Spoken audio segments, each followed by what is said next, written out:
Hello बच्चों, मैं भावना Dwivedi RSK से और आज हम प्रयोग करने वाले हैं जिसके द्वारा हम श्वेत प्रकाश के वर्ण विक्षेपण की घटना को प्रिज्म के माध्यम से देखेंगे।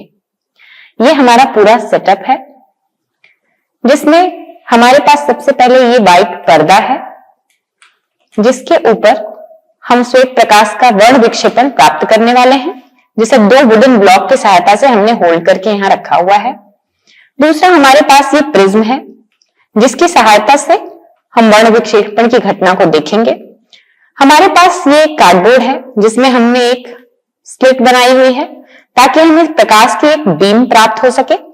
इसे हमने पेपर क्लिप की सहायता से होल्ड करके यहां पर रखा है। अगर आप चाहें तो आप कपड़े सुखाने वाली क्लिप का भी प्रयोग कर सकते हैं। पूरे सेटअप को एक हाइट देने के लिए हमने इस वुडन ब्लॉक का यूज किया है, इसके ऊपर इसे रखा है।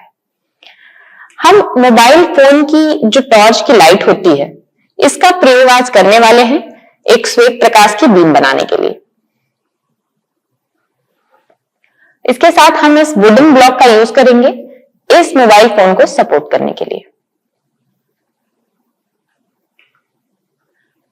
तो अब मैं मोबाइल के टॉर्च की लाइट को ऑन करके हम इस तरीके से यहां पर इसे रखेंगे।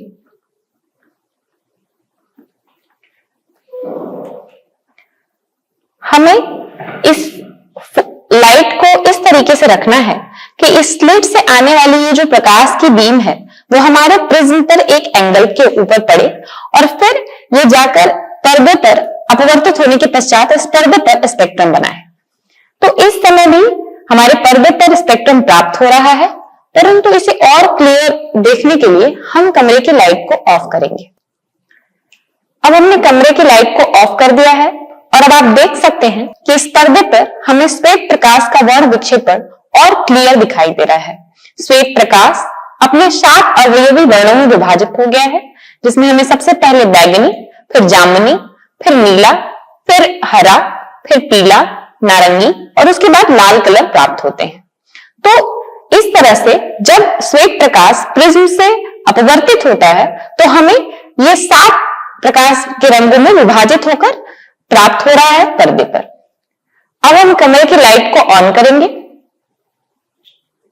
तो अब हमने कमरे की लाइट को ऑन कर दिया है और अब आप देख सकते हैं कि ये था हमारा पूरा सेटअप जिसके द्वारा हमने श्वेत प्रकाश के वर्ण विक्षेपण की घटना को प्रिज्म द्वारा प्राप्त किया। इसमें एक बात का आप खास ध्यान रखेंगे कि आपको कितना क्लियर यहाँ पे स्पेक्ट्रम प्राप्त होता है, ये डिपेंड करता है कि आप कितने अच्छी तरीके से श्वेत प्रकाश और प्रिज्म के एंगल को सेट करते हैं। तो ये पूरा प्रयोग मैं उम्मीद करती हूँ कि इसके द्वारा आपने सीखा होगा कि किस तरह से श्वेत प्रकाश अपने वर्णों में विभाजित होता है। अब मैं आपसे मिलूंगी अगले वीडियो में। धन्यवाद।